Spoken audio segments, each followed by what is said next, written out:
Alright, so we're getting into the second half of this Partagas 898 Lonsdale. Been just a really delectable smoke.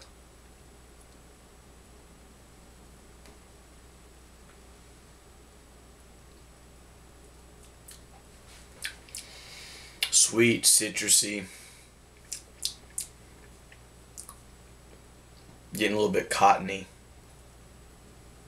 I think the cigar is still quite humid from the humidor that I bought this box of cigars at. It was at a very high humidity, so I should have probably waited another day to smoke this, but it is what it is, and even still it is smoking pretty good.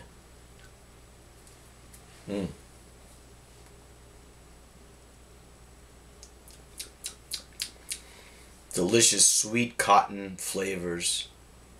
Cuban tobacco. Very earthy, rich, sweet Partagas taste from this Partagas. I mean, that is like an ancient brand of cigars.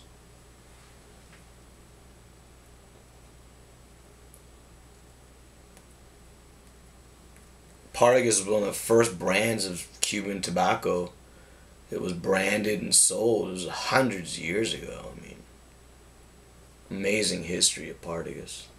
And they got a new factory now. I think from like 2 years ago they opened up the new Partagas factory. And it's beautiful from what I've heard.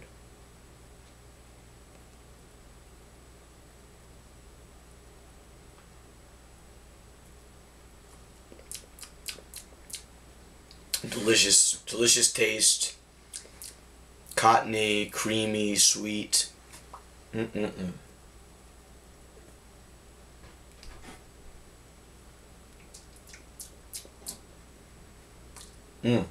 Still good through the nose. Smooth. Smooth smoke, you know. It's a real smooth smoke. And that's the thing with Cuban tobacco over a lot of the Nicaraguan or Dominican blends, is that the Cuban tobacco is smooth through the nose, even in the second half, you know, in the second third.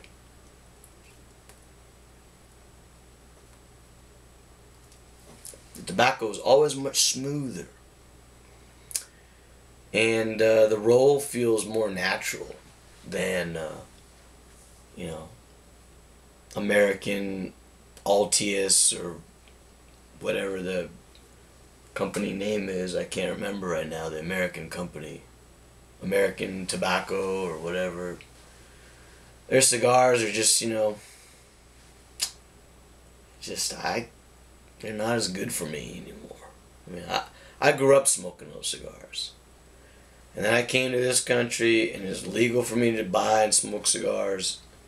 And I've been smoking cigars for like 10 years now. Cuban cigars, I mean. Before that, I was smoking non-Cuban cigars. And so I just can't even smoke non-Cuban cigars anymore. These are just too damn delicious.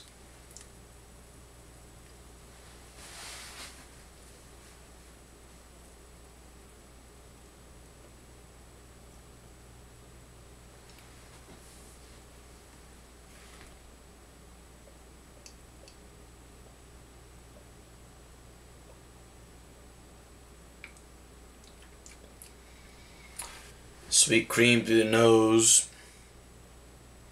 Delicious cigar. Amazing, I think.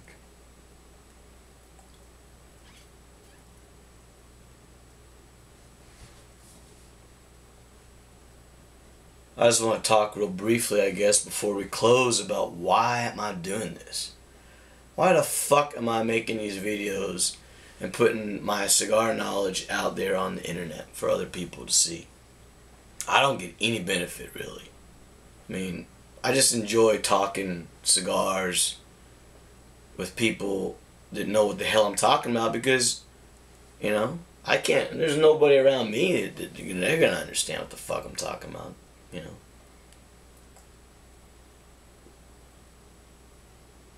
It's a real niche thing. A lot of people don't understand it, and then even more people, they don't understand Cuban tobacco.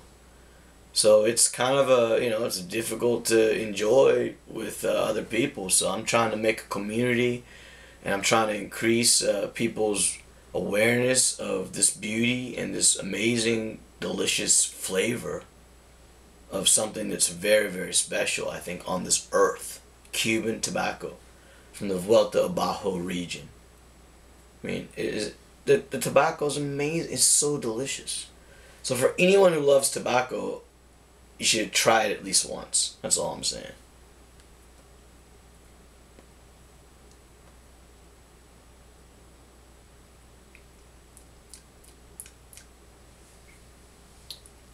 Delicious, smooth, silky, excellent cigar. The burn got a little, the ash just like exploded off. It bounced on this thing and like smashed all over the ground. So I lost the first ash that way. And then from there, the ash has been a little bit flaky. But again, I think that is due to high humidity that the cigar was stored at for the last several years. So I just want other people to learn, to get more knowledge, because the more knowledge you have of cigars while you're smoking them, I just think it's more enjoyable.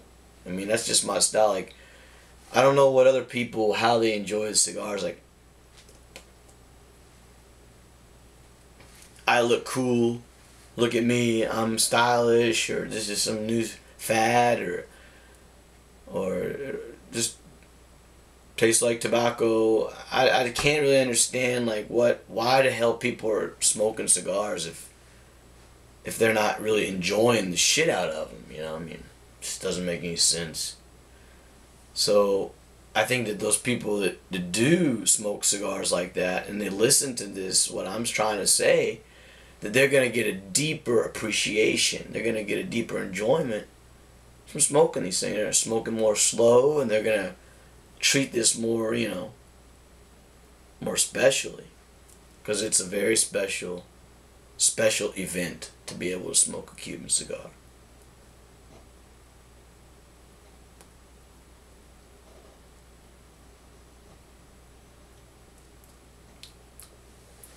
The earth, the richness, the sweetness of that earthy smoke. That the second half of this Lonsdale is putting off is amazing, incredible, beautiful.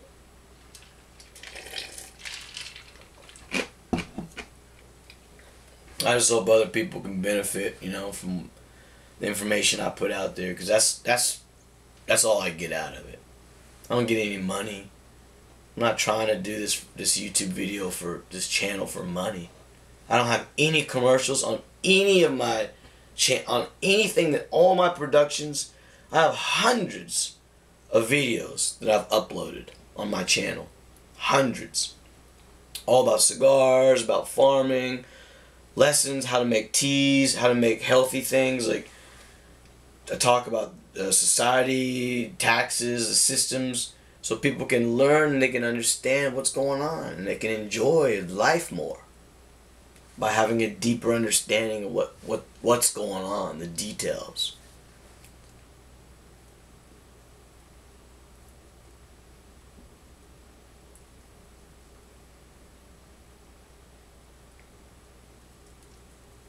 Getting bready through the nose.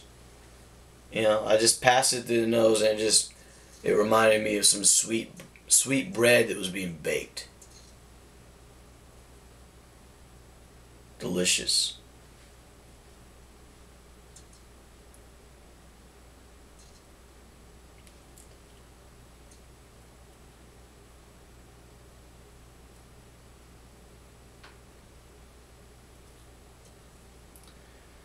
I mean, the other day I smoked a Rocky Patel Cameroon Torpedo, and I used to love those cigars. Like, that was one of my favorites when I lived in the States, and I smoked that thing, and it was good, but there was just something missing, you know? That rich earth, that Cuban earthy, sweet earth tone in Cuban cigars was lacking in the Nicaraguan cigar that I was trying to smoke.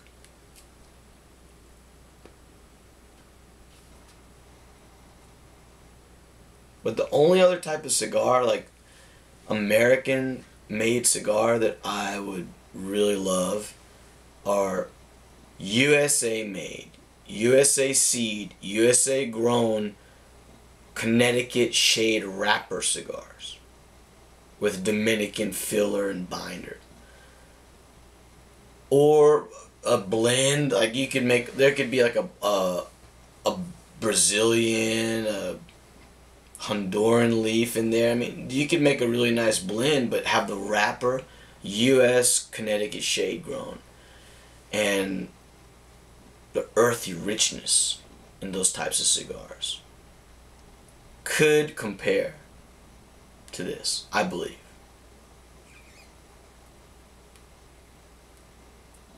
When I'm just talking about the tone of the cigar, the richness of the cigar. And you bring in different flavors and all that, you know, Cuban cigars blow American cigars out of the water, but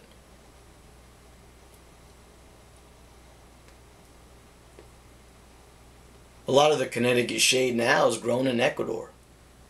I mean, Rocky Patel, Davidoff's, everything that's Connecticut shade. It says Connecticut shade on the band, and it's Ecuadorian shade.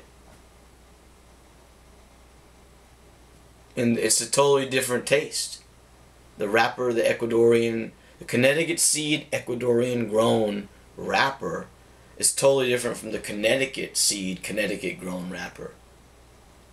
And the Ecuadorian is stronger. It's, you know, higher nicotine. It's just stronger. And the Connecticut's more earthy and rich and mellow, and it's a very different type of a tobacco, you know, really, even though the seed is the same. And in Ecuador, they don't use the linen sheets that they use in Connecticut to make the shade on the tobacco. They use just natural clouds, because where they grow the tobacco, the cloud cover is just like really constant. It's like always cloudy. So it's different. That's also makes a difference.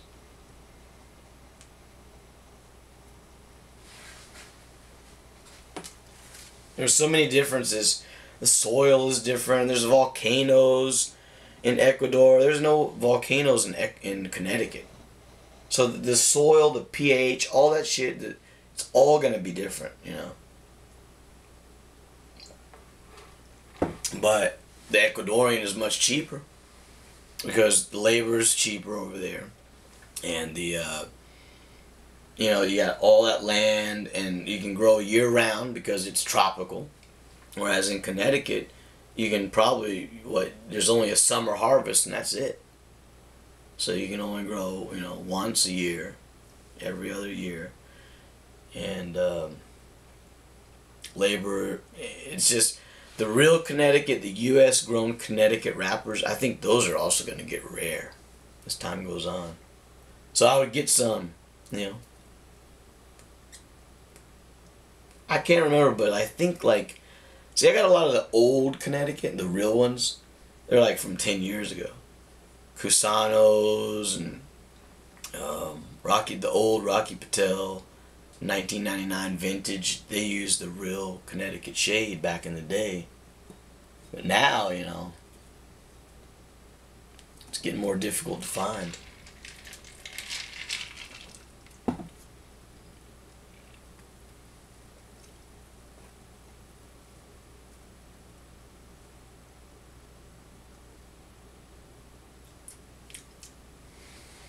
Just real sweet, delicious, flavorful. Even, you know, when you're burning it all the way down to the end, getting down to the nub. The cigar is not bitter. It's not making my mouth dry. It's really alive. The plumes of smoke. One puff that this thing is putting out right now. It's filling up this room with, you know, just a flagrant, aromatic, you know, beautiful smell.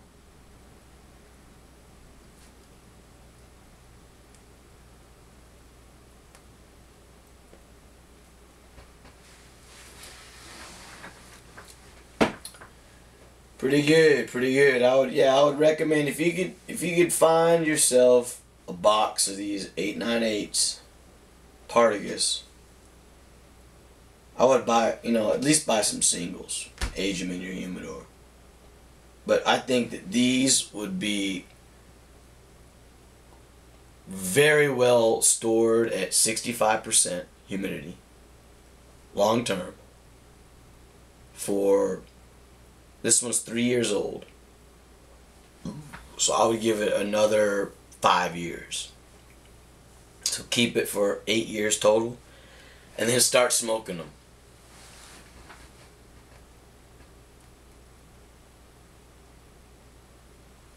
And what you're gonna have is an incredibly smooth and flavorful, amazing Lonsdale cigar here.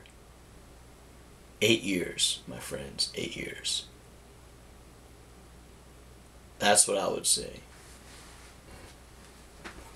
So, the problem there is, I don't know of any website online that's actually selling these fucking things. I almost feel like they're discontinued. If anybody knows of a website selling these things, these Partagas 898s, let me know, because I had to go to a La Casa shop to get this one.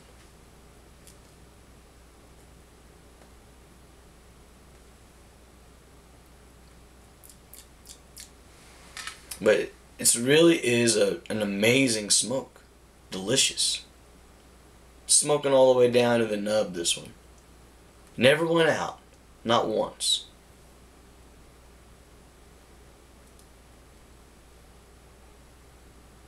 Getting chewy, meaty.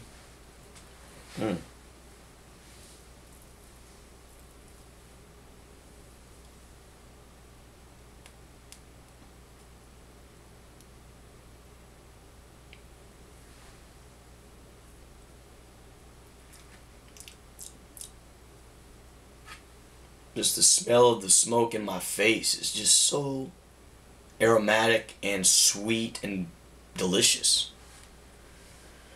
I mean, aged Cuban cigars are the shit. I'll tell you that right now. And that's why I'm doing this review.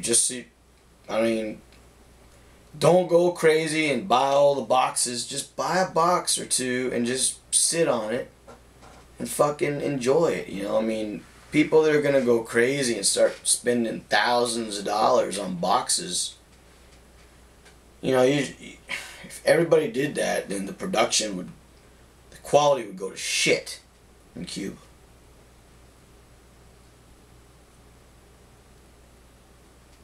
So just order a box or two a year and just sit on it and slowly smoke your cigars.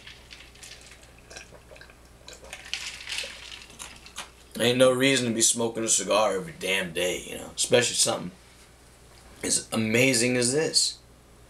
If you're smoking this every day, it's not really that amazing anymore, you know.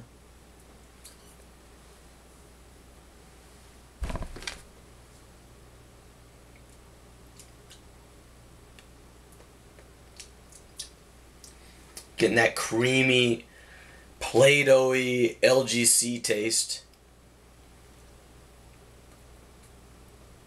La Gloria Cubana, Partagas factory cigar here. Amazing. Awesome. I would highly recommend it if you can find one, you know.